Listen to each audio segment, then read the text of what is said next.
OK, salut François, bon matin. Oh, ça va bien? Ça va bien toi? Très bien. Donc, ce matin, on discute, tu as développé un atelier pour apprécier la complémentarité du travail des différents membres d'équipe à l'aide d'un test psychologique, à l'aide d'un test psychométrique.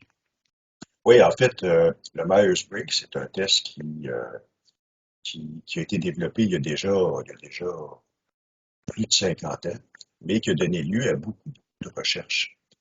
Et en matière de consolidation d'équipe, c'est l'instrument qui est, je crois, le plus utilisé à l'échelle mondiale. C'est vraiment un- une grosse organisation qui est autour de ça. Il y a beaucoup de recherches qui ont été faites sur le test. Alors, à partir de aujourd'hui, on ne fera pas le test comme tel, on va parler de ce que le test peut permettre de faire, mais c'est une approche, dans le fond, qui a été développée puis qui est vraiment très utile parce que ça permet à chaque individu dans un groupe de comprendre quels sont les apports positifs qu'il peut avoir à la dynamique de l'équipe, puis aussi les points de vigilance qu'il doit avoir pour être sûr d'être pleinement contributif là, de façon positive à son équipe. OK, fait qu'on est vraiment dans la complémentarité, on n'est pas dans l'évaluation des compétences avec ce test-là. Non, pas du tout. D'ailleurs, c'est une erreur que certaines personnes formées sur l'approche, parce qu'on peut être accrédité pour utiliser le test MBTI. Et puis, c'est une erreur que certaines personnes ont fait. Dans certains cas, il y a des gens en ressources humaines qui ont été tentés d'utiliser le MBTI pour faire de la sélection personnelle. Mais le test a vraiment pas été conçu pour ça. C'est un test qui a plutôt été développé pour permettre aux gens d'identifier leurs préférences, puis de voir en quoi les préférences pouvaient être utiles pour faire en sorte qu'une équipe fonctionne bien. Est-ce que c'est une des raisons pourquoi tu as plutôt choisi le MBTI plutôt que le Big Five, par exemple? Oui, ben le Big Five, en fait, c'est deux modèles de personnalité. Le Big Five met l'accent sur 5 facteurs fondamentaux. Le MBTI, dans le fond, à partir de 4 échelles distinctives, suggère 16 types psychologiques. Mais le Big Five est effectivement un test. En fait, c'est une approche qui a été utilisée pour développer des tests psychométriques qui, eux, sont utiles en sélection, alors que le MBTI, lui, a été conçu à partir d'un modèle de personnalité différent qui est tout aussi valable, mais qui est utilisé dans un contexte de consolidation d'équipe plutôt que de sélection. Parfait. OK, alors parlons-en. Il y a quatre grands piliers hein, dans la MBTI. Ouais, les 16 types que le test va permettre d'évaluer sont constitués à partir d'un pairage du positionnement sur 4 échelles. La première échelle, et puis en fait, chacun des pôles suggère des types psychologiques opposés d'une certaine façon ou complémentaires. La première, c'est d'où on tire notre énergie. Il y a des gens qui sont plus introvertis, il y a des gens qui sont plus extrovertis. Un exemple pour voir les gens qui sont plus introvertis ou extrovertis, c'est de voir qu'est-ce que les gens font le week-end. Quelqu'un qui a fini son travail, par exemple, qui arrive le vendredi soir, puis qui aime bien rester chez eux avec sa famille, avoir une fin de semaine tranquille. Les gens, par exemple, qui la fin de semaine vont aller à leur chalet dans le bois, puis il y a mieux voir personne, ben, c'est des gens qui sont plus de type introverti. Ah, ben, Parce que je suis plus introverti basé sur ton exemple. les introvertis, ben, c'est des gens qui vont s'énergiser quand ils sont seuls, puis qui peuvent penser dans leur tête. Alors, les extrovertis, à l'inverse, ben, le week-end, s'ils peuvent aller dans 5, 6 parties différents, voire 22 personnes, à chaque fois qu'ils voient quelqu'un, ils rechargent leur batterie. Puis à la fin du week-end, s'ils ont vu plein de monde, ils ont les batteries rechargées, alors que l'introverti, lui, s'il a vu plein de monde, il est dans un mode de dépense quand il est en interaction. Il va avoir ses batteries vides. Alors, c'est vraiment d'où on tire notre énergie. La deuxième échelle, la perception, c'est comment est-ce qu'on perçoit l'information.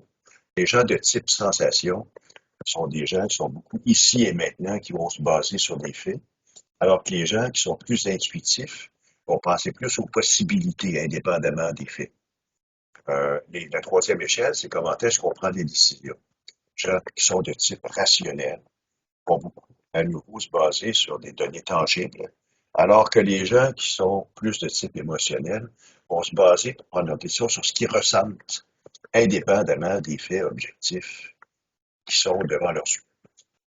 Les gens qui sont plus émotionnels vont, par exemple, prendre des décisions plus en se basant sur l'impact de décision sur les personnes, alors que les gens qui sont plus rationnels vont être perçus souvent comme étant un peu froids, puis un peu moins humains, entre guillemets, parce que ils prennent leurs décisions sur des données tangibles, indépendamment de l'impact que ça va avoir sur les personnes.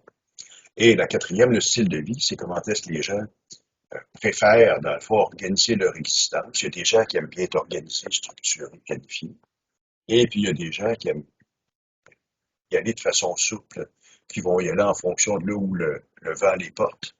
Et puis, dans le fond, le plus les préférences sur chacune des échelles vont être fortes, ben, le plus les, les illustrations qu'on vient de donner vont bien s'appliquer là, au fonctionnement des individus. Alors, on voit que en pairant euh, le plus sur les quatre échelles, les gens vont être positionnés de façon vraiment très forte, ben, le plus ça va donner lieu à des types psychologiques particuliers.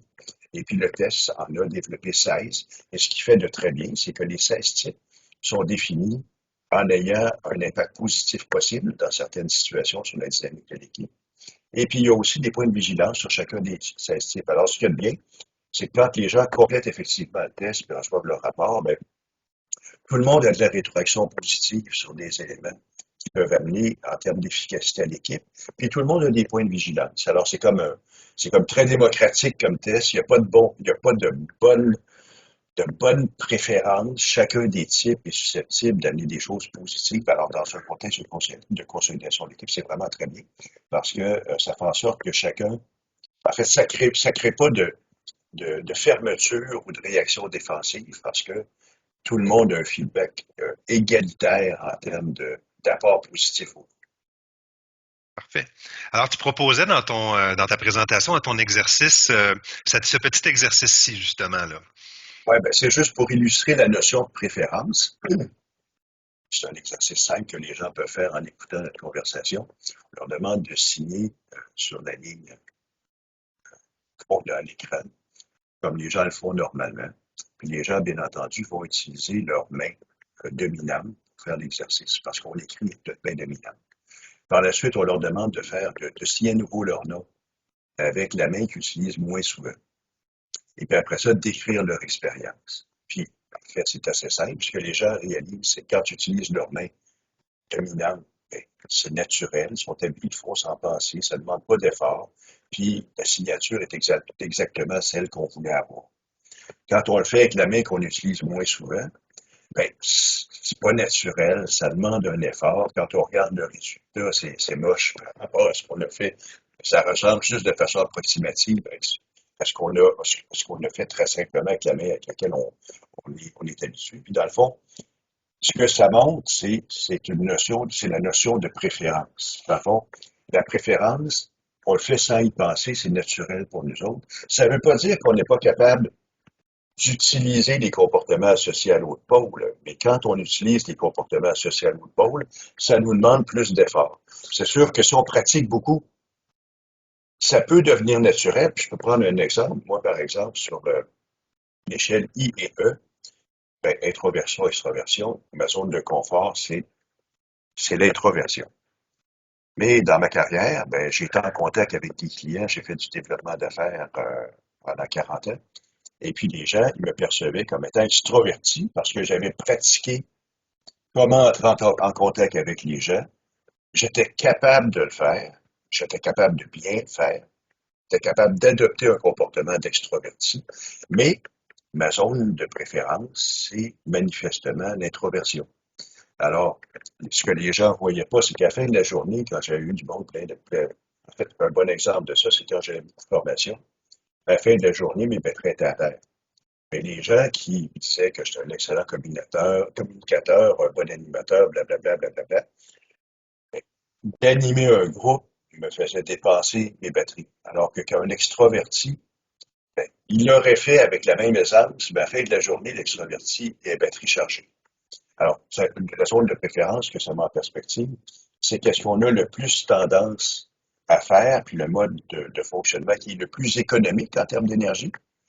Mais ça ne veut pas dire qu'on n'est pas capable de faire ce qui est dans le pôle inverse. Si on le pratique, on est capable de développer la compétence. Alors, compétence puis préférence, il y a une nuance. On peut être compétent pour avoir adopté le comportement associé aux deux pôles si on les a pratiqués suffisamment. mais la zone de confort reste quand même sur un des deux pôles la plupart du temps. Puis il y a des gens qui sont ambidex. C'est plus rare, mais il y a des gens qui vont être aussi habiles à manifester les comportements d'un pôle que de l'autre. C'est intéressant. Donc, les gens à la maison peuvent eux-mêmes se questionner par rapport à qui ils sont, leurs capacités, leurs préférences, puis l'impact que ça a sur le niveau de leur batterie, justement. Là. Oui, tout à fait, tout à fait. En fait, Donc, donc, c'est ce qu'on reprend un peu ici. Chaque personne possède une préférence pour l'un des deux pôles. Cette préférence-là, c'est sûr qu'elle peut être plus ou moins prononcée selon les personnes. Mais règle générale, il y a une préférence. Et puis, il est clair qu'on est capable d'utiliser, comme je le disais, les comportements associés à chacun des deux pôles sur chacune des échelles, mais on le fait pas avec la même assurance, on le fait pas avec la même aisance. Alors, la préférence, c'est vraiment, ça définit la zone de confort. C'est ce qu'on fait, c'est ce qu'on préfère, puis ce qu'on fait naturellement, comme je te disais, avec la moins grande dépense d'énergie. Alors, comme on a tendance à fonctionner de façon économique, règle générale, on va privilégier les comportements qui sont associés à nos zones de confort, à nos préférences. Et puis ce que la MBTI amène de bien, c'est qu'en nous sensibilisant à nos préférences, ben, ça nous aide à augmenter notre niveau de compréhension de où est-ce qu'on est le plus efficace, puis de où est-ce qu'on doit être plus vigilant. Parce que si, par exemple, on est dans un rôle de leader, puis on est très introverti, ben, notre zone de confort va nous amener à travailler plus de façon isolée pour se ressourcer en réfléchissant. Le rôle de leader demande qu'on soit plus proche de nos gens pour les influencer, tout ça. Alors, le leader introverti va faire l'effort d'aller plus régulièrement cadrer vers son équipe. La zone de préférence que ça indique, c'est juste que l'introverti leader, par exemple, si on prend cet exemple-là, ben, il faut qu'il sorte de sa zone de confort pour aller voir plus régulièrement ses employés. Ça ne veut pas dire qu'il n'est pas capable de le faire, il peut être tout à fait capable de le faire, mais il faut qu'il réalise que son rôle lui demande de sortir de sa zone de confort, puis c'est important qu'il le fasse. C'est que sur chacune des échelles, si par exemple je suis dans un rôle où je dois prendre des décisions très rationnelles sur un certain nombre de choses, prenons par exemple un comptable qui regarde un état financier, mais c'est les faits, c'est le ici et maintenant qui est important, l'aspect sensation. L'intuition, ben, c'est pas approprié au rôle parce que le comptable, il se base sur des données tangibles, ce qui, toutes les possibilités qui auraient pu être, qu'on peut imaginer, ne sont pas pertinentes si l'analyse des faits est pertinente. Donc, il y a aussi ça qu'il faut considérer en fonction du rôle qu'on joue. Il y a des préférences qui vont être plus adaptées à certains rôles. Et puis, la MBTI, ce qu'elle amène de bien, justement, c'est qu'en sensibilisant les gens à comment est-ce qu'ils sont, ben, ça les aide à découvrir ben, ce qu'ils sont en fonction du rôle qu'ils jouent, ben, où est-ce qu'ils peuvent se laisser aller, là, si je me permets l'expression, puis où est-ce qu'il faut qu'ils soient vigilants pour manifester les comportements qui sont attendus par rapport au rôle. dans les exemples que tu as donnés, tu as déjà parlé de l'introversion versus l'extraversion, mais tu viens tout juste de parler de sensation versus intuition, mais dans un autre contexte, tu m'as déjà parlé d'une réunion que tu avais où tu avais un collaborateur qui venait te rejoindre dans la réunion, puis vous n'avez pas tout à fait la même perspective. Est-ce que tu Ben, pourrais développer cet exemple-là? dans le début de carrière, quand j'ai commencé à superviser des gens, moi, là, je suis retraité, mais j'étais psychologue organisationnel. Puis je travaillais en consultation. Puis une fois, j'embauche un bonhomme qui avait un gars bien brillant, qui avait fini son doctorat. Et puis, quand je l'appelais dans mon bureau, pour superviser son travail, on faisait de l'évaluation psychométrique à l'époque. Ben, je voulais qu'il me parle de l'évaluation qu'il venait de faire. Il rentrait dans mon bureau, puis il me parlait de toutes sortes d'histoires, sauf du dossier pour lequel je l'avais invité à venir me rencontrer. Puis, honnêtement, il m'énervait. Je passais le congédié. Je me disais, il n'est pas organisé, ce gars-là. Il est partout. Puis, on a eu justement la formation sur le test Myers-Briggs pendant cette période-là. Puis, j'ai réalisé que moi, j'étais vraiment très campé dans le type sensation et que lui était beaucoup dans le type intuition. C'est que moi, je l'appelais pour qu'il me parle d'un dossier de façon précise. Je voulais qu'il me parle de façon pratique du travail qu'il avait fait, puis qu'il m'explique comment est-ce qu'il en arrivait à la recommandation ou non sur l'embauche. Puis lui, il parlait de plein d'affaires, il était très campé dans le type intuition. Puis à partir du moment où le fait qu'on ait fait cette formation-là, lui a sauvé la vie d'une certaine façon parce que je pensais vraiment m'en départir. Puis là, je me suis rendu compte que c'est juste qu'on était diamétralement opposés sur cette échelle-là. On a convenu, à partir de là, quand je l'appelais pour parler d'un dossier spécifique, je voulais qu'il sorte de sa zone de confort, puis qu'il me parle en utilisant le pôle sensation, ici et maintenant, tata, tata. Puis il disait, ben, quand on voudra faire des sessions de remue-ménage, ben, tu te laisseras aller. Et puis, j'écouterai, mais quand je t'appelle pour parler d'un dossier, c'est pas un remue-ménage. Pour le contenu, et puis, même si sa zone de confort, c'était d'être beaucoup dans l'intuition, ben, à partir de là, quand il venait me rencontrer pour parler d'un dossier, il sortait de sa zone de confort, il se mettait en mode sensation plutôt qu'intuition, puis ça allait très bien. Ça- Et quand on est dans le remue-ménage, toi, tu sortais un peu de ta zone de confort à ce moment-là. exact. Là, je faisais l'effort de penser à l'extérieur du cadre, alors que moi, normalement, c'est dans le cadre, et puis l'évidence, c'est ça, puis on passe à d'autres choses. C'est que Parfait. ça illustre bien, je pense, cette notion-là de préférence. Quand on n'y pense pas, puis c'est là que le MBI est intéressant comme approche. Ça nous amène à réaliser que on peut pas juste fonctionner sur le pilote automatique. Si on fait ça, on s'en va un peu à l'aveugle. Puis à partir du moment où est-ce qu'on a mieux saisi notre type, bien, notre niveau de conscience par rapport à où est-ce que notre zone de confort nous permet d'être pleinement efficace devient meilleur. Puis aussi le niveau de conscience par rapport à où est-ce qu'il faut qu'on fasse l'effort de sortir de notre zone de confort pour adopter un mode de comportement différent, bien, ça devient plus évident. Parfait. Et les deux autres échelles, est-ce que tu as des commentaires là-dessus? Pensée, sentiment et jugement, perception? Ben, en fait, le type pensée, c'est des gens qui vont être très, très, très objectifs, alors que le type sentiment, euh, quand les gens en fait, ils vont baser leurs décisions plus sur l'impact que les décisions vont avoir sur les personnes. Alors, à nouveau, ben, en fonction du rôle, ben, l'un et l'autre sont très bien.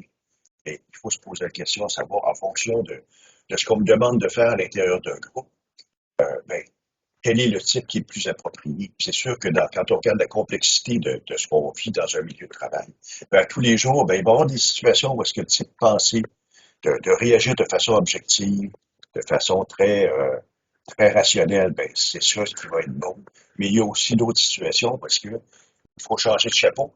Et puis, il faut penser aux personnes. Alors, à nouveau, ben, en fonction, quand on regarde dans un groupe, si on a une mosaïque de style, ben, ça va aider, surtout si la communication est ouverte et que la participation est encouragée, ben, ça va permettre qu'au bon moment, la personne qui a le style le plus approprié en fonction de la situation, ben, va avoir le bon impact.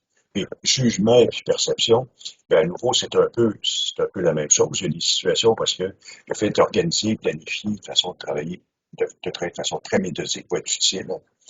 Puis, il peut y avoir aussi des moments parce que plus de prendre les choses comme ils arrivent, c'est correct. Puis de réaliser que chacun a une préférence par rapport à ça, ben, c'est aussi utile parce que c'est sûr que les gens qui sont très planifiés, très organisés, peuvent être perçus comme étant fatigants pour les gens qui, eux, vont y aller, vont plus se laisser porter par le vent.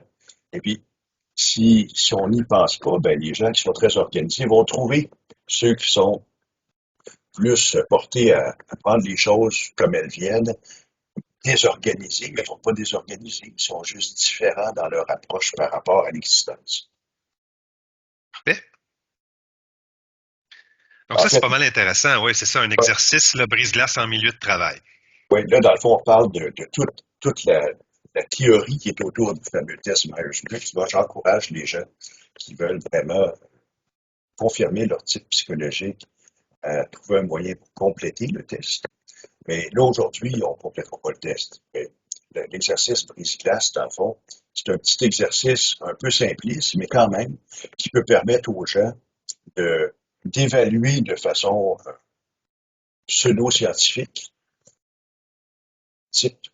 Alors, si vous voulez faire l'exercice, ce qu'on vous suggère de faire, c'est assez simple.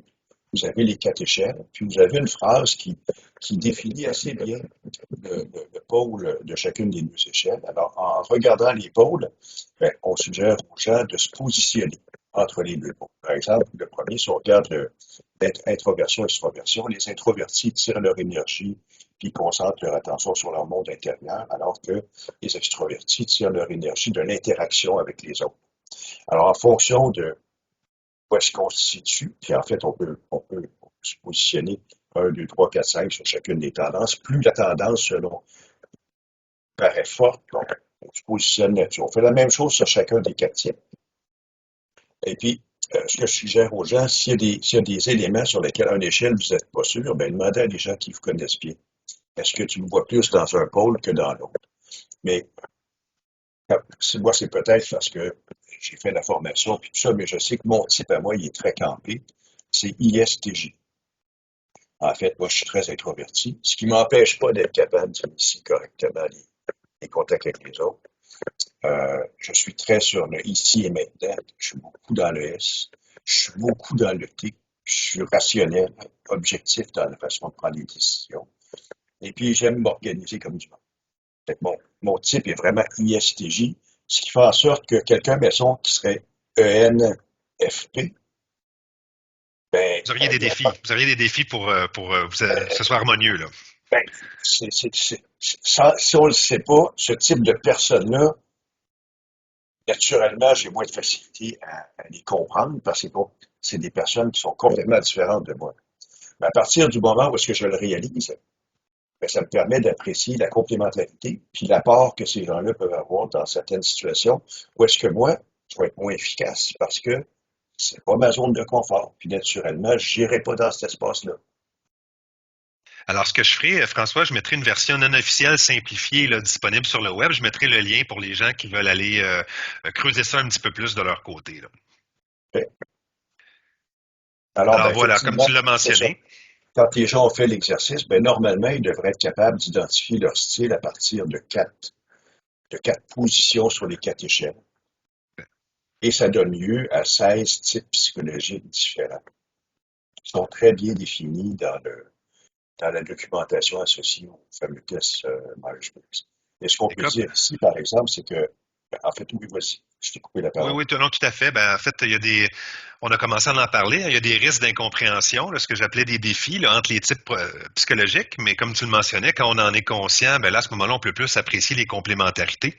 Je te laisse compléter. Ouais, puis ici, dans le fond, c'est une espèce de synthèse des risques d'incompréhension de type psychologique qui sont très différents. Les introvertis peuvent penser que les extrovertis, c'est-à-dire ici, j'ai fait, je- dans ce que je t'ai envoyé, il y avait une erreur, puis je ne l'ai pas corrigée, je l'avais oublié. Il y a une inversion. C'est les extrovertis peuvent penser que les introvertis ne sont pas intéressés ou qui cachent l'information alors qu'ils font tout simplement réfléchir sur la question. Les introvertis peuvent penser que les extrovertis sont indécis, qui manquent de constance ou qui pensent à haute voix avant de prendre une décision parce que les introvertis vont penser avant de parler alors que les extrovertis pensent en parlant. Alors, ici, c'est un bel exemple en termes d'incompréhension. L'extroverti, lui, quand il prend position, il y a pensé avant. Alors, dans sa tête, c'est clair.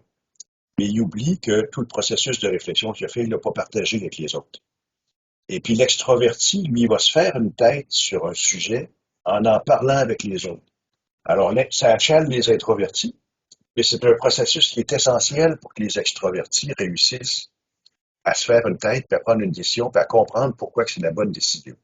C'est à nouveau, quand on prend par exemple un leader introverti, ben, risque d'être incompris de ses employés parce qu'il va donner les conclusions de son processus de réflexion. Puis tout le cheminement qui l'a amené là lui semble naturel, mais il n'a pas tendance à le partager. Alors, il faut qu'il réalise qu'il faut qu'il fasse l'effort d'expliquer comment est-ce qu'il en arrive à la décision. Le leader introverti, à nouveau, ben, il faut qu'il ait la patience d'en parler avec les gens suffisamment longtemps pour que les gens comprennent, fassent le processus. Puis d'ailleurs, dans les recherches associées à l'approche de Myers-Briggs, semble-t-il qu'en Amérique du Nord, il y a 70% de mémoire des gens qui sont extrovertis et puis juste 30% qui sont introvertis. Ah oui, ah, je suis surpris. OK. Alors, ce que le leader introverti doit réaliser, c'est que 7 employés sur 10, en théorie, ont besoin de cet espace-là d'échange pour Pour verbaliser. Ouais. comprendre pourquoi que la décision est la bonne.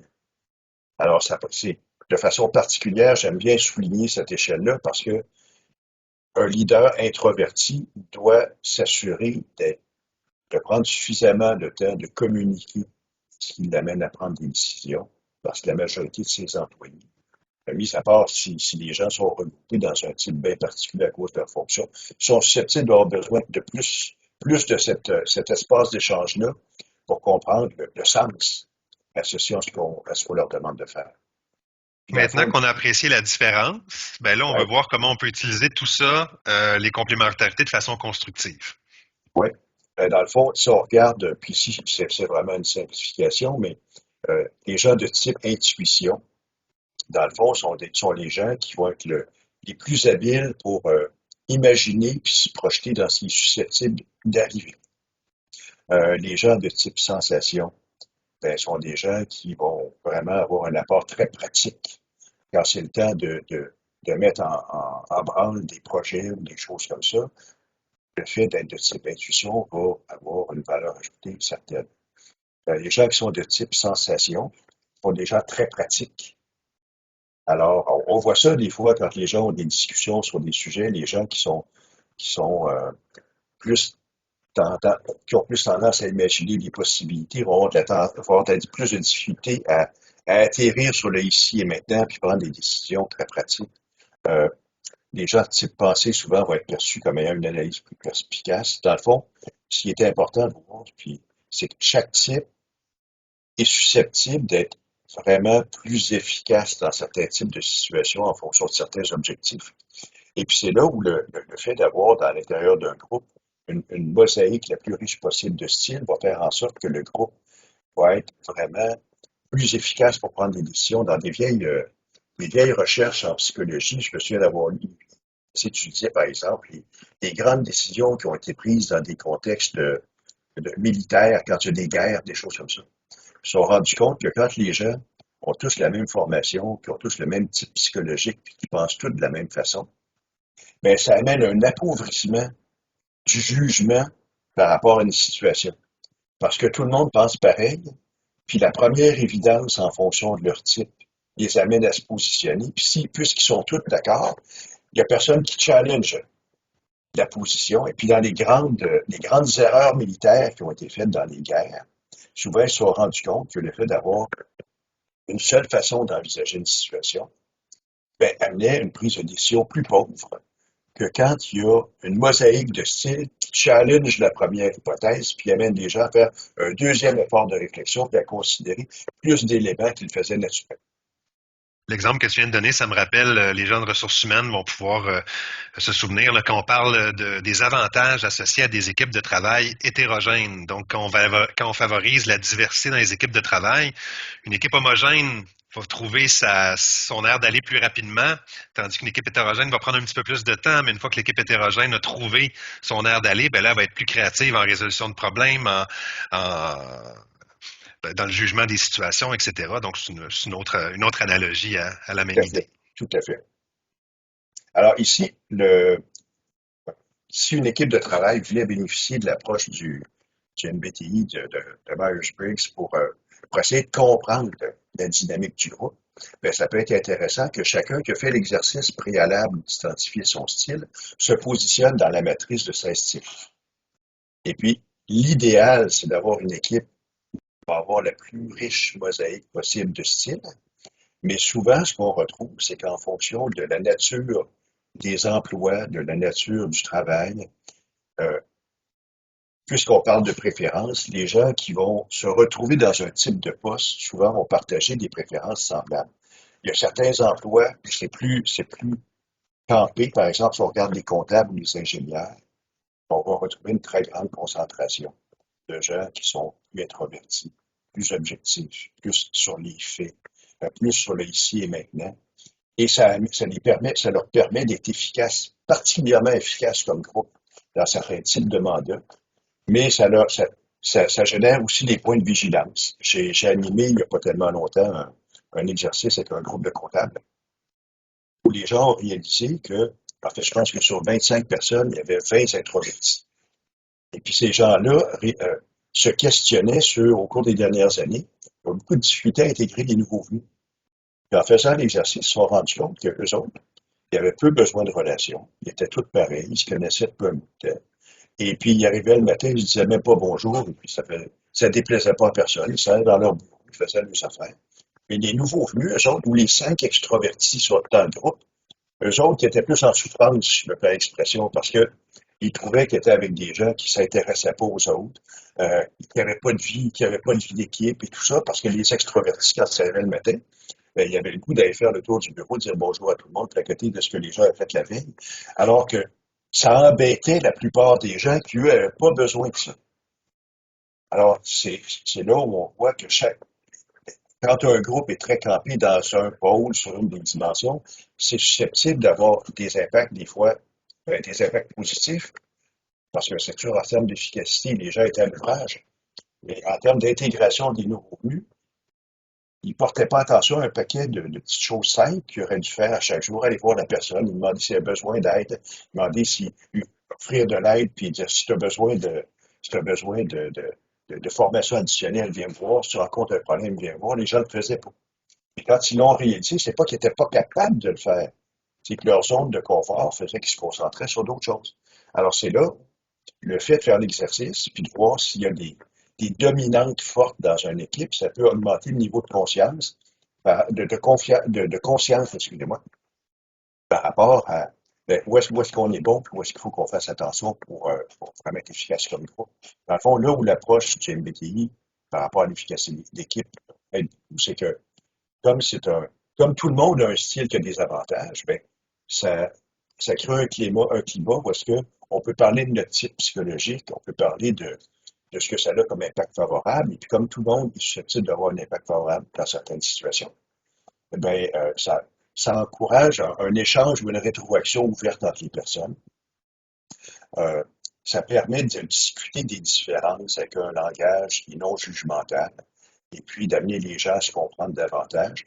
Ça souligne de façon évidente la valeur de la diversité dans un groupe. Ça permet aux gens de comprendre un peu mieux comment mettre en valeur ce qu'ils peuvent amener de vraiment positif dans l'équipe. Ça aide à accroître l'efficacité des équipes. Ça permet d'identifier les atouts et les faiblesses potentielles d'un groupe. Dans le fond, ça fournit un cadre qui permet de décortiquer qu'est-ce qui se passe, puis de mettre des mots sur des choses qu'on ressent au quotidien, mais des fois qu'on explique mal.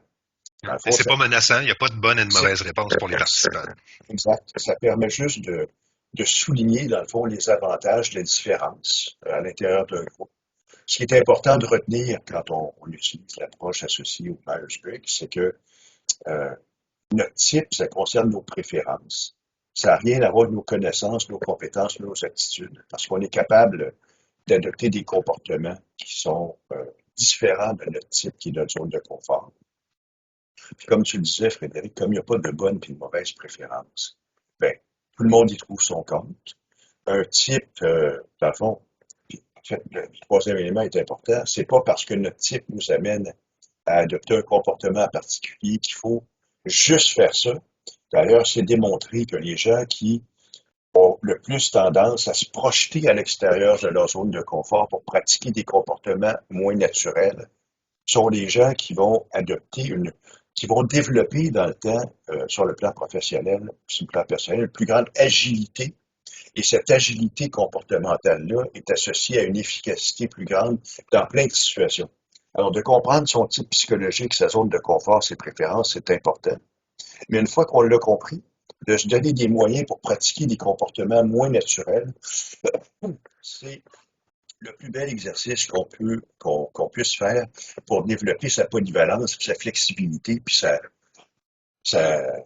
dans le fond, son efficacité professionnelle, parce que ça va nous amener à travailler, dans le fond, les bons comportements dans des situations différentes de celles où, naturellement, où est-ce qu'on se projetterait. Puis le plus on devient polyvalent sur le plan comportemental, le plus on est capable de s'ajuster à toutes sortes de situations qui arrivent. Dans le fond, chaque individu, puis en fait, dans l'exercice, quand on faisait la petite auto-évaluation, chaque personne est la mieux placée pour savoir c'est quoi sa zone de confort et déterminer son type. Puis, euh, le fait de permettre aux gens d'identifier leur type psychologique, c'est pas pour les limiter, puis les encarcaner dans ce qu'ils ont le plus tendance à faire, mais plus leur permettre d'identifier là où ils sont bons, puis comme je te disais, les inciter aussi à sortir de leur type, pratiquer les comportements pour que globalement, chacun soit le plus contributif là, à l'efficacité de l'équipe. François, merci beaucoup. Ça m'a fait plaisir.